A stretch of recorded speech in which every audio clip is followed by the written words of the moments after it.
여러분 안녕하십니까? 정관용입니다. 김대중 전 대통령의 비자금 허위 제보 논란 아주 뜨겁습니다. 결국 거짓으로 밝혀졌던 100억 원짜리 예금 증서 의혹, 이걸 제보한 사람이 국민의당 박주원 최고위원이었다는 건데, 그렇지 않아도 위태위태한 국민의당 흔들리고 있죠. 자, 이 사태 이분은 어떻게 보고 있을까요? 돌아가신 김대중 전 대통령의 아드님이시죠. 더불어민주당의 김홍걸 국민통합위원장의 목소리 들어보고요. 문재인에 맞서는 원내대표가 되겠다 이렇게 선언하고 나선 자유한국당 원내대표 후보죠. 이른바 중립파의 단일 후보가 된 한선교 의원의 출사표도 들어보겠습니다. 7시 5분 시작되는 2부에서는요. 걱정스러운 이 기부 포비아 이야기 준비했습니다.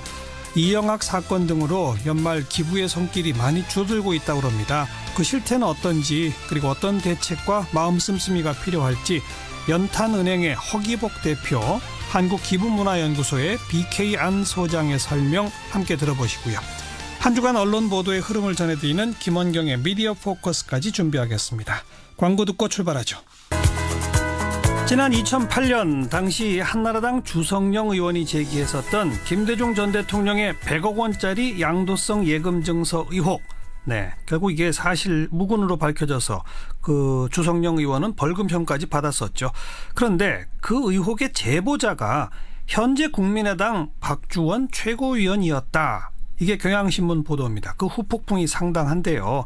지금 박주원 최고위원은 방금 속보에 최고위원직 사퇴하고 당원권 정지 조치가 취해지는 모양입니다. 그런데 안철수 대표 또 국민의당에 있는 호남 의원들 입장 분명히 밝혀라 이렇게 목소리를 높인 분이 있어서 오늘 모십니다. 고 김대중 전 대통령의 아드님이시죠. 김홍걸 더불어민주당 국민통합위원장이십니다. 안녕하세요. 예, 안녕하세요. 네, 경향신문 보도 처음 접하시고 어떤 생각 드셨어요? 예, 뭐 옛날부터 그런 터무니없는 음해를 많이 당하셨기 때문에 예. 그런 거는 뭐 새삼스러울 게 없지만, 그런데 관련됐던 사람이 국민의당에 가서 최고위원까지 하고 있었다는 것은 좀 놀라운 일이죠. 예. 근데 처음 그 주성영 의원의 의혹 제기 당시부터 제보자가 박주원이다 뭐 이런 얘기들은 그 정가의 주변에 있었다고 하던데, 혹시 김홍걸 위원장도 그런 얘기를 듣고 계셨었습니까? 저는 거기까지는 과거에 못 들었습니다. 왜냐하면 이제 박주원 현재 국민의당 최고위원이 검찰의 수사관으로 그 재직을 했고, 주성영 의원은 검사 출신이고 함께 근무했던 인연 이런 것 때문에 정치권 내에서 좀 얘기가 왔다 갔다 했던 것 같은데, 제가 왜 이 얘기가 왔다 갔다 했다는 걸 그 말씀을 드리냐면, 그 정도 정치권에서 특히 박지원 의원이 그런 얘기를 하던데, 그런데 그런 분이 국민의당에 들어와서 최고위원을 한다? 이거 어떻게 생각하세요? 글쎄요. 근데 박지원 의원께서 그런 풍문을 들으셨다면 예. 왜 그런 분이 이 최고위원까지 하는데 이의를 제기하지 않으셨는지, 예.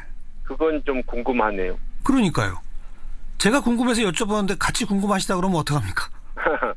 저도 그 부분에 대해서는 이게 오늘서야 들었기 때문에, 네. 그러니까 들은 분들이 있었다면, 국민의당 내에서 그러니까요. 들은 분들이 있었다면 예. 뭔가 이의를 제기하고 이 본인에게 해명을 요구했어야 하는 것이 아닌가, 예. 그런 생각이 드는 거죠. 예. 우리 김홍걸 위원장께서는 SNS에 안철수 대표 또 국민의당에서 그 호남 지역 의원들 이제 입장 분명히 밝혀라 이렇게 말씀하셨는데 어떤 취지입니까? 그러니까 처음부터 안철수 대표는 정치 시작할 때부터 그 이명박 박근혜 세력보다는 민주당 쪽을 더 적대시했던 분 아닙니까? 그리고 소위 친안 세력이라는 사람들 중에도 뭐 과거에 이명박 박근혜 측과 인연이 있던 사람들이 좀 있거든요. 예. 그러니까 색깔이 불분명한. 예.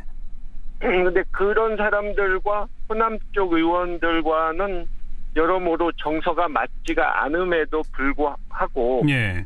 이제 서로 필요에 의해서 그동안 불편한 동거를 했던 것인데, 예. 그분들이 그동안은 똑같이 뭐 김대중 정신을 계승한다, 뭐 노선과 철학을 따른다 이런 말을 했지만, 예. 이제는 분명하게 입장을 밝힐 때가 됐다 이거죠. 네. 어떤 입장을 밝혀야 한다고 보십니까? 그러니까.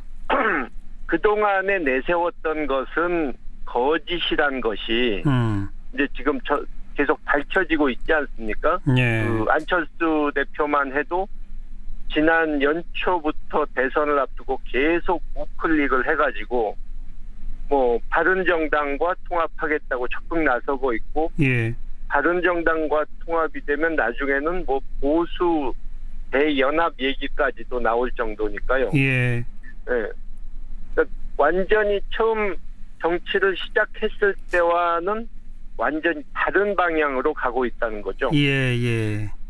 그거를 분명히 해라. DJ 정신 계승한다 이런 소리 하지 말고 그 말씀이군요. 예. 그렇죠. 네. 그러면 지금 국민의당에 있는 호남 지역 의원들은 어떻게 해야 합니까, 그럼? 그러니까 그분들도 안철수 대표가 뭐 자기들과 좀 생각이 다르다 뭐 이 정도로만 얘기를 할 것이 아니고, 예. 뭐 앞으로 정치적 행보를 어떻게 할 것인지, 바른정당과 통합 반대한다 이런 소리만 할 게 아니고, 예. 그동안에 뭐 김대중 당이다 호남당이다 이런 소리를 떠들어 왔던 사람들이기 때문에 예. 이제 호남의 유권자들에게 이 자신들이 그동안 해왔던 말들을 해명하고, 예. 앞으로 어떻게 할 것인지를 분명히 태도를 밝힐 때가 왔다는 말이죠. 예. 박지원 의원은 돌아가신 아버님께서 비서실장으로 오랫동안 측근해 두었던 분이고, 뭐 천정배, 정동영, 뭐 박주선 이런 모든 그 중진 의원들 다 사실 김대중 전 대통령이 아껴서 키운 정치인들 아니겠습니까? 예. 지금 대통령 살아 계셨다면 이 의원들한테 뭐라고 했을까요? 글쎄요, 그분들이 말로는 이 김대중 정신을 따르겠다 하지만, 김대중 정신이란 것은 이제 눈앞에 작은 이익에 연연하지 않고 대의를 쫓는 것이 김대중 정신인데, 네. 결국 이분들은 그 정치 생명 연장만을 위해서, 금배지 한 번 더 달기 위해서 어떻게 보면 좀 불순한 거래를 한 거죠. 네. 자기들과 맞지 않는 세력이라는 것을 알면서도 이 안철수 대표 측과 손을 잡은 것 아닙니까? 예. 결국 그 대가를 치르는 것이라고 볼 수 있는 거죠. 네. 아마 그 부분을 돌아가신 어른께서도 살아 계셨다면 그런 부분을 한탄을 하셨을 것 같습니다. 배지 한 번 더 달자고 불순한 거래 하지 마라 이렇게 일갈하셨겠군요. 예. 네, 오늘 여기까지 말씀 듣겠습니다. 고맙습니다. 예, 감사합니다. 더불어민주당의 김홍걸 국민통합위원장이었습니다.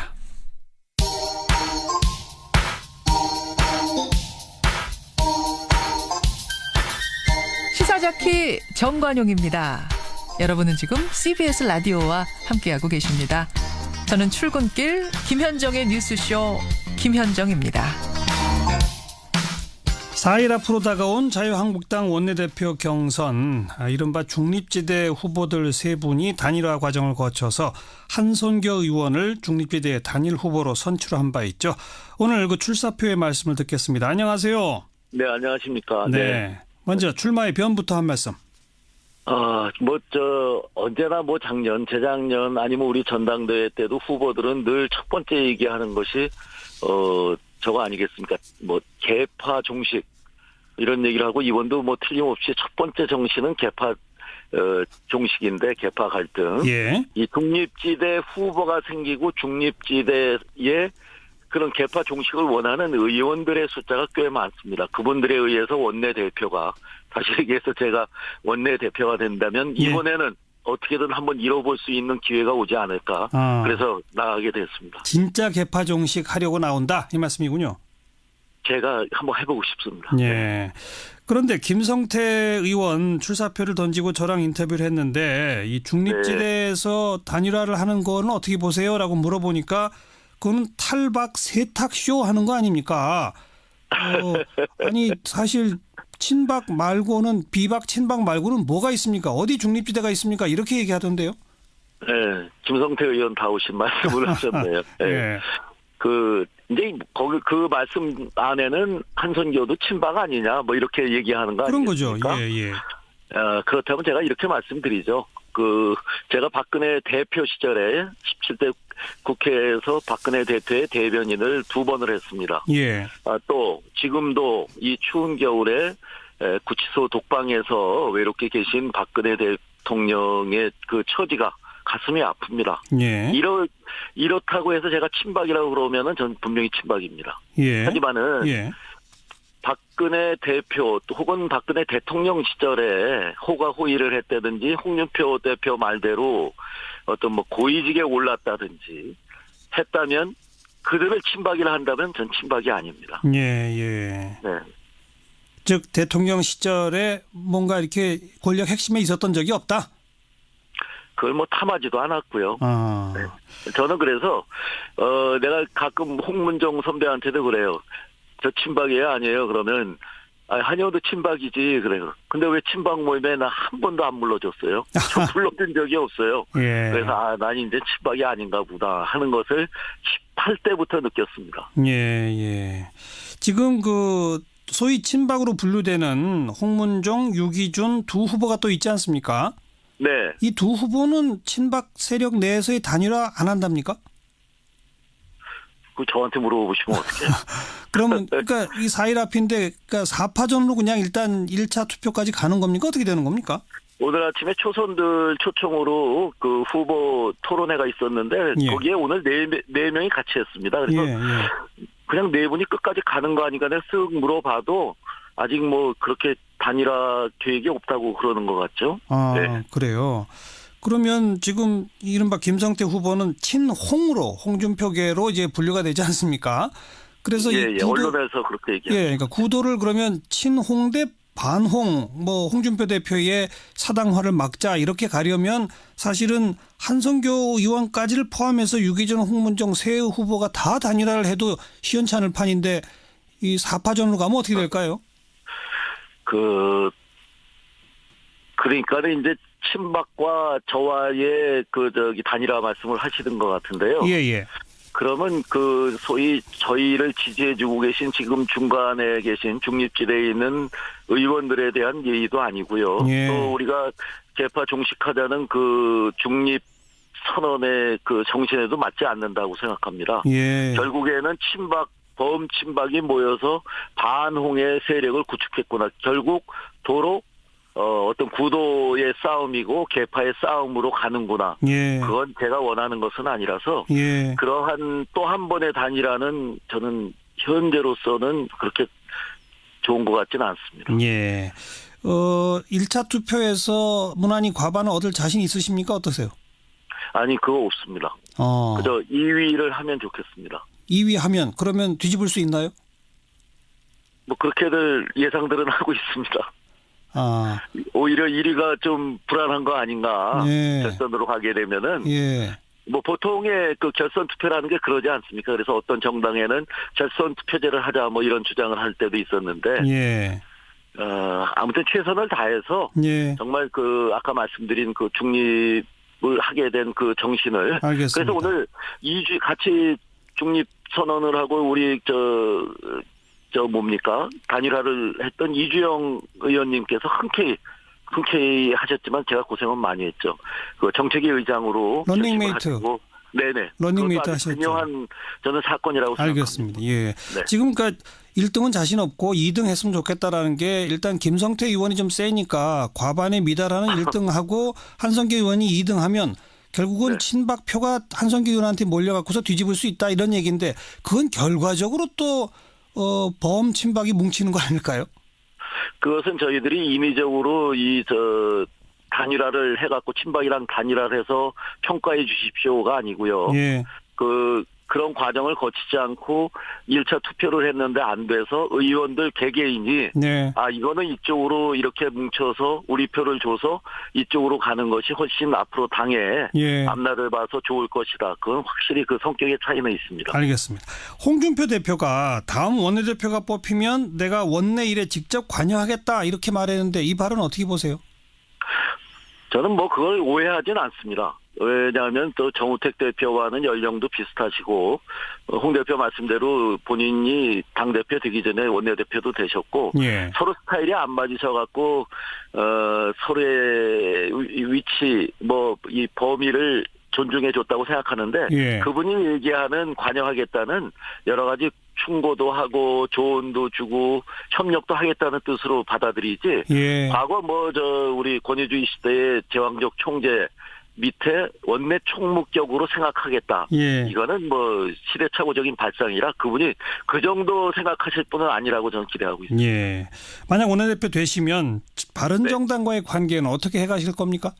바른정당 지금 현재 바른정당에 달려오고 계신 분들은 언제든지 저희하고 같이 할 수 있는 분들입니다. 지금 2차에 걸쳐서 돌아오셨는데 예. 지금 먼저 오신 분들뿐이 아니고 그분들은 오히려 저희들하고 더 가까운 어떤 이념적인 공통점을 갖고 있으리라 저 생각하고요. 예. 빨리 오셔갖고 하고 더 나가서 우리 홍 대표께서 셋문은 열려 있다 총장께서 뒷문도 열어놨다 이렇게 예.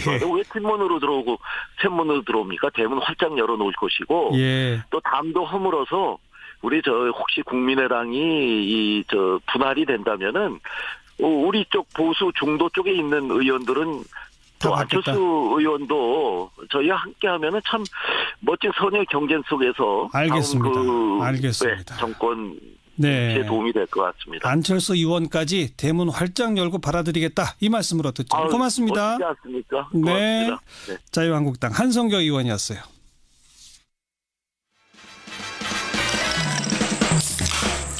윤태곤의 뉴스 사이다. 윤태곤 실장 어서 오십시오. 네, 안녕하세요. 내일이 벌써 박근혜 전 대통령 탄핵 1주년이네요. 그렇습니다. 박 전 대통령이 이제 한참 1심 재판 받고 있잖아요. 벌써 1년인가 싶은데 앞으로 이제 역사의 한 페이지를 장식하겠죠. 네. 정치권에서 다들 의미 부여하고 있죠. 여당인 민주당, 당시에 1야당이었던 민주당이 제일 활발하고 그다음에 국민의당이 의미 부여를 하고 있고 자유한국당하고 바른정당은 극도로 말을 아꼈어요. 하하. 각 당의 분위기가 이제 그대로 반영이 되는 거죠. 한 당 한 당 정리해 봅시다. 예. 민주당은 백서 발간했다고요? 맞습니다. 그 당시 원내대표였던 우상호 의원, 수석부대표였던 박완주 의원 주도로 탄핵 백서를 발간을 했어요. 행사도 여러 개를 하던데 이제 우상호 의원이 국회의원회관에서 박근혜 국회 탄핵의 정치사적 의미와 한국 정치의 시대적 과제라는 이름의 이제 토론회도 개최했습니다. 예. 그리고 이게 민주당의 행사는 아니지만은 모든 날의 촛불 제목을 들으시면 이제 내용이 짐작이 가실 텐데 이 다큐멘터리 영화 국회 상영회가 있었어요. 박주민, 표창원 의원 등 민주당 의원들이 많이 참석을 했습니다. 네. 그 당시 이제 당내 투탑이 추미애, 우상호였잖아요. 그렇죠. 우상호 의원이 이제 요즘 이 관계에 대해서 말을 많이 하는데 당시 박 전 대통령에 대한 탄핵과 정권 교체는 광장과 제도권이 함께해서 만든 광장민주주의다. 감개무량하다 이렇게 밝혔습니다. 예. 그러면서 이제 또 새누리당 비박계가 없었으면은 불가능했을 것이다. 물론이죠. 예, 같은 당 의원들이 현직 대통령을 탄핵시키는 결단을 내리기는 힘들었을 것이다. 그분들 결단이 있었기에 가능했다. 예. 배신자라는 꼬리표가 붙어 있는 만큼 본인들한테는 엄청 괴로운 사건이었으며 시간이었을 것이다. 이렇게 이야기를 하더라고요. 네. 추미애 대표도 탄핵은 누구의 선동에 의한 것이 아니었고 오로지 시민을 위한 시민에 의한 촛불혁명의 성과다. 이렇게 의미 부여를 하면서 촛불 이전의 대한민국과 촛불 이후의 대한민국이 이렇게 달라졌다는 걸 모르는 사람들이 있는데 바로 자유한국당이다. 하하. 이렇게 압박을 가했습니다. 민주당의 움직임이었고 예. 국민의당은 어땠습니까? 국민의당은 이제 그 당시로 돌아가 보면은 일야당보다 몸이 가벼운 이유도 있었겠지만은 탄핵을 제일 먼저 주장하긴 했어요. 그랬죠, 국민의당 그랬죠. 지도부가 오늘도 그걸 강조했습니다. 예. 안철수 대표는 국민의당이 가장 먼저 탄핵을 주장했고 머뭇거리던 민주당이 뒤늦게 탄핵 열차에 탑승해서 탄핵안 가결이라는 역사의 한 페이지를 만들어냈다 이렇게 말했고 예. 박지원 의원은 지금 기억하시는 분들도 있고 그런 일이 있었나 싶으신 분들도 있을 텐데 당시에 추미애 대표하고 갈등이 막 많았잖아요. 날짜 얘기도 네, 복잡했고. 전술적 차이로 해가지고 그렇죠. 12월 9일에 앞서서 가지고 2일에 했으면 부결됐을 것이다. 그때 이제 민주당에서 2일에 안을 올리려고 했었죠. 예. 엄청난 비난을 받았지만은 결과적으로 옳은 판단이었다 이렇게 말했는데 이제 국민의당은 그러니까 그런 앙금이 좀 남아 있는 것 같아요. 네. 그리고 아무튼 탄핵에서는 자기들이 큰 공 세웠다. 네. 그걸 근데 이제 민주당만 강조하고. 각광을 받는다. 이제 예. 이런 게 있는 것 같고. 자, 보수여당 쪽 분위기 정리해 주세요. 극도로 말을 아낀다고 예. 하셨는데. 뭐 공식적인 행사 당연하게 없는 것이고, 그러니까 지금 보수 야당 쪽에서는 상황이 전반적으로 안 좋기도 한데 이걸 뭐 잘못했다고 할 수도 없는 거고, 잘했다고 이제 다른 이제 민주당, 국민의당처럼 나서서 이야기할 수도 없는. 그래도 바른정당 정도면 잘했다고 할 수 있는 거 아닌가요? 근데 이제 유승민 대표의 오늘 발언이 뭐냐면요, 우리는 지난해 너무 괴로운 탄핵의 시간을 보냈다. 일주기를 맞았다고 입장을 내거나 그럴 상황이 아니다. 민주당, 국민의당, 정의당 등과 달리 우리는 굉장히 괴롭게 탄핵한 사람들로서 할 말이 없다. 예. 이렇게 말했어요. 지금 이게 당이 또 쪼개지고 뭐 왔다 갔다 하고 그런 상황이지 않습니까? 바른정당만 해도. 예. 아마 다른 의원들도 비슷한 것 같았어요. 김무성 의원 이제 자유한국당으로 돌아갔죠. 예. 기자들이 이제 물어보니까 대답하지 않겠다. 어. 이렇게만 이제 마무리를 했고 자유한국당은 뭐 아무 말이 없었고요. 네. 앞으로가 문제는 돼. 그렇죠. 오늘 이제 여러 의원들이나 정치권의 이제 사람들이 개헌, 정치 개혁, 국민 통합 이런 게 이제 앞으로 과제다. 과제죠. 예, 이런 이야기를 했습니다. 예. 사실 탄핵이 가능했던 거는 국민의 80% 이상이 지지했기 때문에 물론이죠. 가능했던 거거든요. 예. 그 이제 흐름을 이어가야 된다라는 게 이제 정치권의 다짐인데 실천이 될지는 이제 두고 봐야 되겠죠. 네. 여기까지 수고하셨어요. 감사합니다. 윤태권 실장이었습니다. 왔다 갔다 했던 것 같은데 제가 왜 이 얘기가 왔다 갔다 했다는 걸 알려드리고 그 말씀을 드리냐면 그 정도 정치권에서 특히 박지원 의원이 그런 얘기를 하던데 그런데 그런 분이 국민의당에 들어와서 최고위원을 한다? 이거 어떻게 생각하세요? 글쎄요. 근데 박지원 의원께서 그런 풍문을 들으셨다면 예. 왜 그런 분이 이 최고위원까지 하는데 이의를 제기하지 않으셨는지 예. 그건 좀 궁금하네요. 그러니까요. 제가 궁금해서 여쭤보는데 같이 궁금하시다 그러면 어떡합니까? 저도 그 부분에 대해서는 이게 오늘서야 들었기 때문에 네. 그러니까 들은 분들이 있었다면 국민의당 내에서 그러니까요. 들은 분들이 있었다면 예. 뭔가 이의를 제기하고 이 본인에게 해명을 요구했어야 하는 것이 아닌가 예. 그런 생각이 드는 거죠. 예.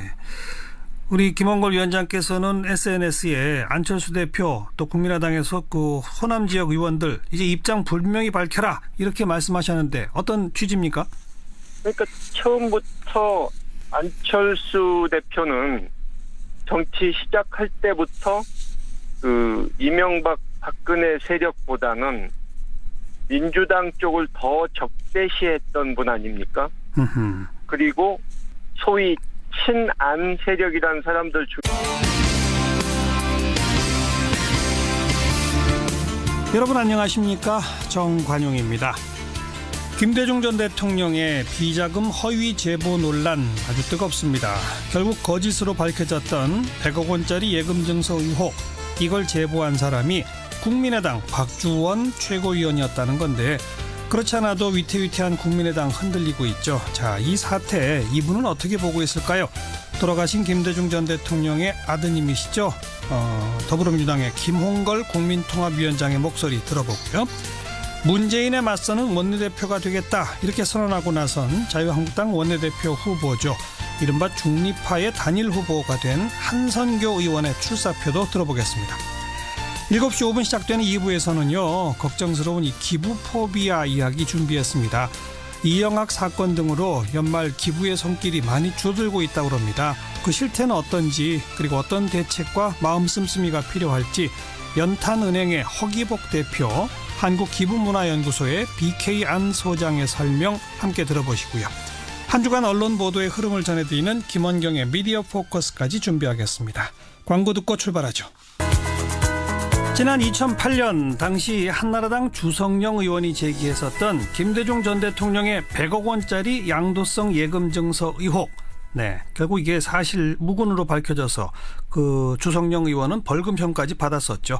그런데 그 의혹의 제보자가 현재 국민의당 박주원 최고위원이었다. 이게 경향신문 보도입니다. 그 후폭풍이 상당한데요. 지금 박주원 최고위원은 방금 속보에 최고위원직 사퇴하고 당원권 정지 조치가 취해지는 모양입니다. 그런데 안철수 대표 또 국민의당에 있는 호남 의원들 입장 분명히 밝혀라 이렇게 목소리를 높인 분이 있어서 오늘 모십니다. 고 김대중 전 대통령의 아드님이시죠. 김홍걸 더불어민주당 국민통합위원장이십니다. 안녕하세요. 예, 안녕하세요. 네, 경향신문 보도 처음 접하시고 어떤 생각 드셨어요? 예, 뭐 옛날부터 그런 터무니없는 음해를 많이 당하셨기 때문에 예. 그런 거는 뭐 새삼스러울 게 없지만 그런데 관련됐던 사람이 국민의당에 가서 최고위원까지 하고 있었다는 것은 좀 놀라운 일이죠. 예. 근데 처음 그 주성영 의원의 의혹 제기 당시부터 제보자가 박주원이다 뭐 이런 얘기들은 그 정가의 주변에 있었다고 하던데 혹시 김홍걸 위원장도 그런 얘기를 듣고 계셨었습니까? 저는 거기까지는 과거에 못 들었습니다. 왜냐하면 이제 박주원 현재 국민의당 최고위원이 검찰의 수사관으로 그 재직을 했고 주성영 의원은 검사 출신이고 함께 근무했던 인연 이런 것 때문에 정치권 내에서 좀 얘기가 왔다. 그거를 분명히 해라. DJ 정신 계승한다 이런 소리 하지 말고 그 말씀이군요. 예. 그렇죠. 네. 그러면 지금 국민의당에 있는 호남 지역 의원들은 어떻게 해야 합니까, 그럼? 그러니까 그분들도 안철수 대표가 뭐 자기들과 좀 생각이 다르다 뭐 이 정도로만 얘기를 할 것이 아니고 예. 뭐 앞으로 정치적 행보를 어떻게 할 것인지 바른정당과 통합 반대한다 이런 소리만 할 게 아니고 예. 그동안에 뭐 김대중 당이다 호남당이다 이런 소리를 떠들어 왔던 사람들이기 때문에 예. 이제 호남의 유권자들에게 이 자신들이 그동안 해왔던 말들을 해명하고 예. 앞으로 어떻게 할 것인지를 분명히 태도를 밝힐 때가 왔다는 말이죠. 예. 박지원 의원은 돌아가신 아버님께서 비서실장으로 오랫동안 측근해 두었던 분이고 뭐 천정배, 정동영, 뭐 박주선 이런 모든 그 중진 의원들 다 사실 김대중 전 대통령이 아껴서 키운 정치인들 아니겠습니까? 예. 지금 대통령 살아 계셨다면 이 의원들한테 뭐라고 했을까요? 글쎄요. 그분들이 말로는 이 김대중 정신을 따르겠다 하지만 김대중 정신이란 것은 이제 중에도 뭐 과거에 이명박 박근혜 측과 인연이 있던 사람들이 좀 있거든요. 예. 그러니까 색깔이 불분명한. 예. 근데 그런 사람들과 호남 쪽 의원들과는 여러모로 정서가 맞지가 않음에도 불구하고 예. 이제 서로 필요에 의해서 그동안 불편한 동거를 했던 것인데 예. 그분들이 그동안은 똑같이 뭐 김대중 정신을 계승한다 뭐 노선과 철학을 따른다 이런 말을 했지만 예. 이제는 분명하게 입장을 밝힐 때가 됐다 이거죠. 네. 어떤 입장을 밝혀야 한다고 보십니까? 그러니까. 그동안에 내세웠던 것은 거짓이란 것이 이제 지금 계속 밝혀지고 있지 않습니까? 예. 그 안철수 대표만 해도 지난 연초부터 대선을 앞두고 계속 우클릭을 해가지고 뭐 바른정당과 통합하겠다고 적극 나서고 있고 예. 바른정당과 통합이 되면 나중에는 뭐 보수 대연합 얘기까지도 나올 정도니까요. 예. 그러니까 완전히 처음 정치를 시작했을 때와는 완전히 다른 방향으로 가고 있다는 거죠. 예.